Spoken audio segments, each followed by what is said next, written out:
Hey, good evening, everybody. This is Meredith Lego, and I'm doing a series of videos on Ascension science. And a lot of the content that I bring forward comes from channeling that I'm able to do with interdimensional beings who basically are different planes of dimensional consciousness. And a lot of the content obviously focuses on expansion of consciousness and how it is that we do that and the mechanics behind that. So I wanted to share a channeling that I did yesterday, excuse me, on 9/11. And I didn't want to wait necessarily on sharing this, excuse me. So this is a little less produced, so to speak. I'm doing this from my phone as opposed to from a computer. And I'm actually in my closet because it's the one place I can get that's truly quiet in my house when I meditate.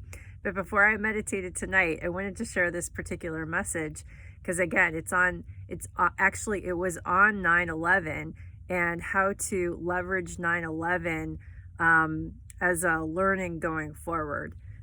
So this came as a channeling from Ascended Master Hilarion. 9/11 was a seed event meant to drive fear into the beings of Earth and remove freedoms. Safety through fear and control, which is a paradox. Your hearts and inner sight are now rising above the ego personality complex that only lives to protect you from fear. It's the reptilian mind, or the amygdala. And I think that that is essentially the part of the brain that's associated with the reptilian kind of subconscious controls. Bridging the corpus callosum through 0-point consciousness will unveil all hidden truths so humanity can take control as sovereign, free, unified beings. And the corpus callosum, I had to kind of look it up after getting this information, but it seems to be some sort of a bridge that is a kind of a bundle or a neural network of neurons, I guess, inside the brain that help to connect the right and the left hemispheres together. So it literally bridges the right hemisphere, the left hemisphere, or the electrical charges, the electrical and the magnetic charge. So that's kind of interesting. So it sounds like it's the almost the brain's version of the 0 point. When seeing the truth, it is easy to have hate and revenge in your thoughts and hearts. This comes from a need to resolve the conflict within yourselves caused by being let down.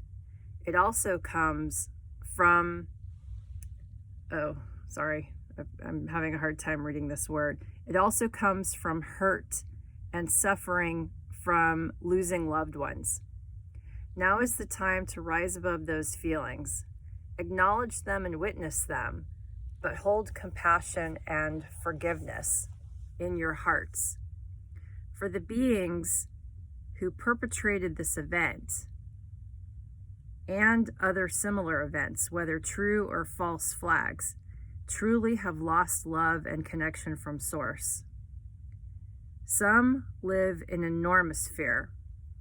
Some have literally lost so much connection, they have no empathy, no ability to feel the field, or I think that it meant the unified field, and only operate with selfish motives.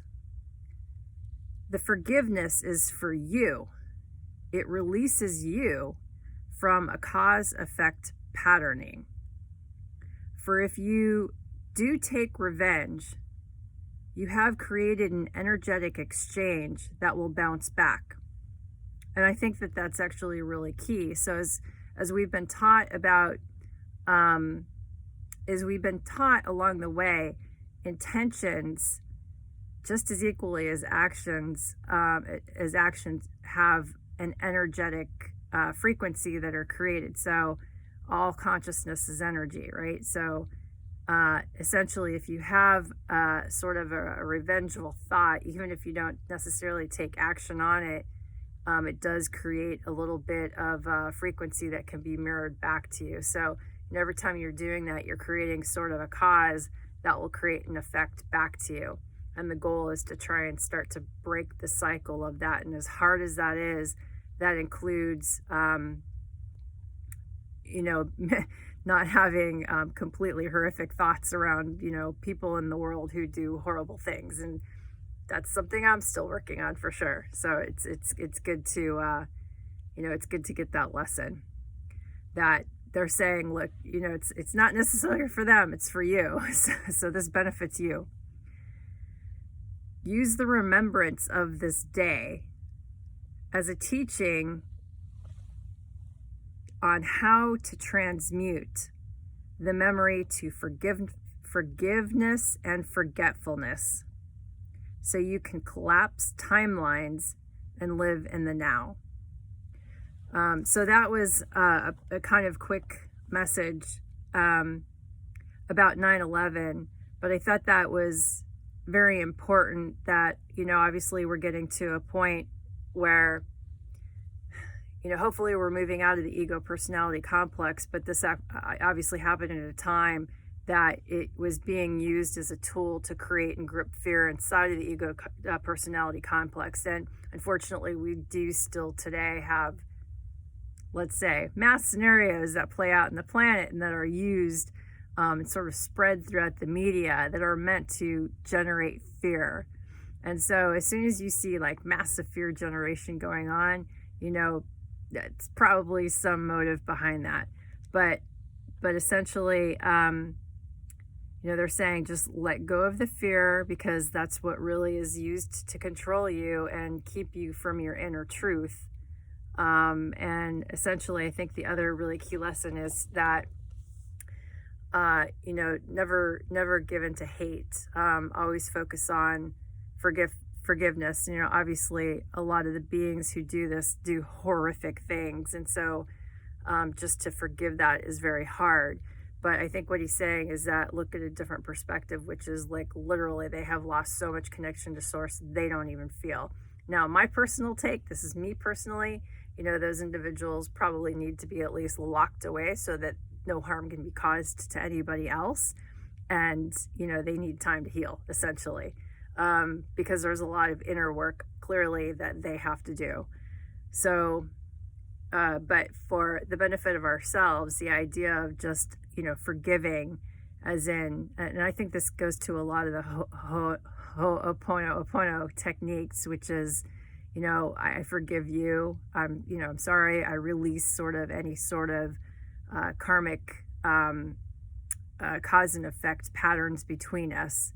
And by doing so, you can essentially neutralize the triggering effect that is generated within yourself by thinking about those events, because ultimately all triggers emanate from within you. And so it's really you who have to heal and work on that. So feel it and essentially get to a point where you work on essentially neutralizing it. And you might have to feel that for a while to get to that point. But essentially by doing that, you'll essentially be able to, sounds like, kind of break that cause and effect pattern that goes on. In some situations I've had in the past, it could take, 5-6 months to neutralize a particular triggering emotion, that I generate. So there's a lot of inner work that even I have to do for those particular things. So with that, I hope this message provided a different perspective around 9/11, and hope you have a great rest of your day or evening wherever you are, and see you in future videos. Bye.